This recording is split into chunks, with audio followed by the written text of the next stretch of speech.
আমাদের ভূমিকাটা কি হবে, কারণ ডক্টর ইউনূসের সঙ্গে আমার এখন কোনো কথা হয়নি। কথা হলে আমি আজকে হয়তো জানতে পারবো।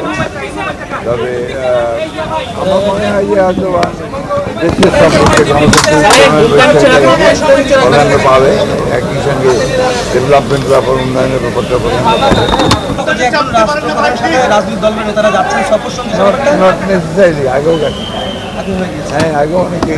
আমাদের গুরুত্বপূর্ণ বিষয়ে দেশের সিদ্ধান্ত প্রায় তো বাইরে হচ্ছে দেখছি, এবারে কি আমরা সে ধরনের একটা আশা দেখতে পারি কিনা? না, আমি মনে করি না। আমাদের দেশের সিদ্ধান্ত আমাদের নিজেদেরই নিতে হবে এবং সেটা আমাদের সমন্বিত প্রচেষ্টায় ঐক্যবদ্ধভাবে আমাদেরকে নিতে হবে। আমরা সবসময়ই আমাদের বাংলাদেশের যে সিদ্ধান্তগুলো এবং সেগুলো আমরা আগেও নিজেরাই নিয়েছি, এখন আমরা নিজেরাই নেব এবং এদেশের মানুষই নিয়েছে। সুতরাং আমি মনে করি যে বাইরের সিদ্ধান্তের কোনো প্রয়োজন নেই। কয়েকদিন বাইরে ছিল ঢাকায় আজকে প্রথম কর্মসূচি পালন করলো জামাত ইসলাম সহ বেশ কয়েকটি যার প্রথমটি হচ্ছে জুলাই সনদ বাস্তবায়ন করতে হবে নির্বাচনের আগে বা তার অধীনে নির্বাচন ক্রিয়ার পদ্ধতি, এইসব বিষয় নিয়ে তারা রাজপথে কর্মসূচি ঘোষণা করছে এবং পালন করছে আজকে প্রথম দিন। আমি মনে করি এটা কোনো প্রয়োজন ছিল না, কারণ আলোচনা তো শেষ হয়নি এখন।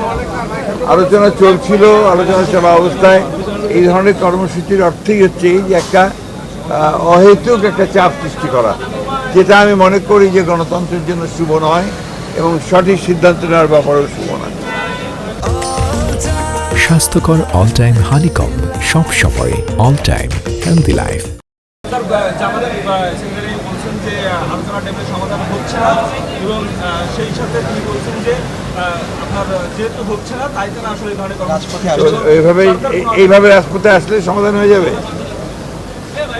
আমার পাল্টা প্রশ্ন যে রাজপথে আসলে কি সমাধান হয়ে যাবে?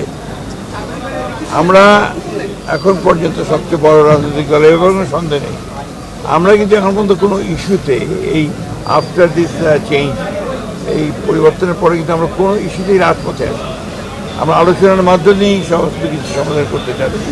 আমার বিশ্বাস এটা আলোচনার মাধ্যমে শেষ হবে।